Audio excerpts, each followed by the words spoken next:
If I may ask Peter, one go other ahead. question, are you worried? That's enough. That's Mr. enough. President, That's I was enough. going to ask one of the other folks. That's enough. Pardon me, ma'am. Mr. Excuse President, me. That's enough. Mr. President, I had one other Peter, question, let's if go. I may ask, on the Russia investigation. Are you concerned that you may have? I'm not concerned indictments- about anything with you the may have Russian indictments coming down? investigation because it's a hoax. Are you- That's enough. Put down the mic. Mr. President, are you worried about indictments coming down in this investigation? Mr. President. I'll tell you what, CNN should be ashamed of itself having you working for them. You are a rude, terrible person. You shouldn't be working for CNN. Go ahead. When you report fake news, no. When you report fake news, which CNN does a lot, you are the enemy of the people. Go ahead. Mr. President. Well, Jim Acosta, CNN's chief White House correspondent and author of The Enemy of the People, A Dangerous Time to Tell the Truth in America, is with me now. I worry, Jim, when you listen to that, and I'm sure it's been played to you a zillion times, that you think you fell into the Trump trap, that you became that story. I don't think so. You know, they've wanted to make us the story because they know it excites their base. And I've talked to a number of sources close to this president who say this has been by design all along. But we can't, I think, avoid the job that we have to do as journalists. We're not just here to report the news. We're here to defend the truth. And as I was trying to demonstrate during that press conference, there was a pretty pressing question that needed to be asked, and that was whether or not the president was basically lying to the American people when he said that a caravan of migrants heading towards the border amounted to an invasion. And when I challenged him on that, he clearly didn't like it, and that's what you saw happen after that. When you say defend the truth, you need to find out the truth. You want to ask the questions that get you answers. I wonder at what point you stop being a journalist and you start being a lobbyist or a campaigner. Well, I think I'm very comfortable being an activist for the truth and for the First Amendment. I mean, I think in that moment, we didn't need to do any investigative work to determine whether or not an invasion was underway in the United States. An invasion was not underway. There was a caravan of migrants heading towards the border. What I have found time and again with this president is that he does want to make us part of this act. He wants to taunt us and troll us and call us names and like you walked fake into news that. and the enemy of the people. But you start playing the game. You play to your base just as he plays to his base.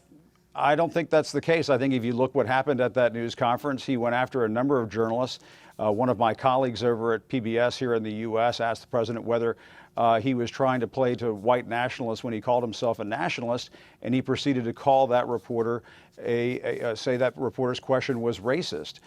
So he does this. He mixes this up with reporters over here in the U.S., just as he likes to mix it up with prime ministers and ambassadors all around the world. Whether or not it's a trap doesn't mean we don't do our jobs. Well, I wonder, I mean, you raised the point of the migrant caravan. Of course, in retrospect, that whole issue, that whole period seemed to be Trump dictating what he wanted people to talk about leading up to the midterms, when many of the Democrats and many on the other side wanted to talk about healthcare or other policies. So you walked into that trap, didn't you? Well, I don't think I walked into any trap. I think I was trying to hold the president's feet to the fire. And keep in mind, he has used this as a device before. He's going to use it again. And he's going to run against the media again. And look at what happened in 2018. He tried to demonize immigrants. He tried to demonize the press. And it didn't work. He got his clock cleaned in the 2018 midterms, and the Democrats took control of the House. And so when we say that this is a trap that the president is laying and he seems to win every time, I'm not sure the facts back that up. Well, I guess he would say that he did pretty well in the Senate, and lots of Democrats lost their seats there. I wonder whether you think it's a cultural thing, that American journalists are naturally more deferential. I mean, I don't know many British journalists that would think twice about holding a politician's feet to the fire, and they probably wouldn't write a book off the back of it.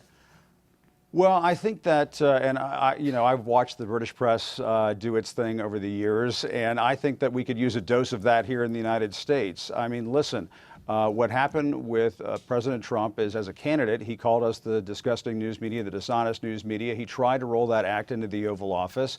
And, it was described to me as essentially an act by sources close to the president. And there was one press conference I'll take you back to in February 2017 where he called me very fake news. And then I get a phone call from one of his top aides. I talk about this in the book, Hope Hicks, who says, Jim, I just want you to know the president thought you were very professional today, and said, Jim gets it. And so, you know, this is an act. The problem is, and I write about this in the book, is that this act has gotten out of the president's control, and that hostility he directs at us has been absorbed by his supporters and then directed back at us in ways that make us feel threatened and endangered here in the United States. And what I don't want to see is, I don't want to see a situation where a journalist is hurt or, God forbid, killed in this country. I think at that point, the United States joins an unfortunate category of countries around the world where journalists are not safe doing their jobs. And at that point, are we really a standard bearer for democracy around the globe?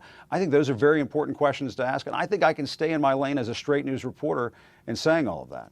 One of the points you raise in the book, and I'd never come across it before, I was fascinated, was the line that seemed to dictate this sort of new Orwellian reality that came from Kellyanne Conway, was about alternative facts. And you explained that she didn't actually mean to say alternative facts. She was talking about a mixture of things, and it all became garbled, alternative information and extra facts.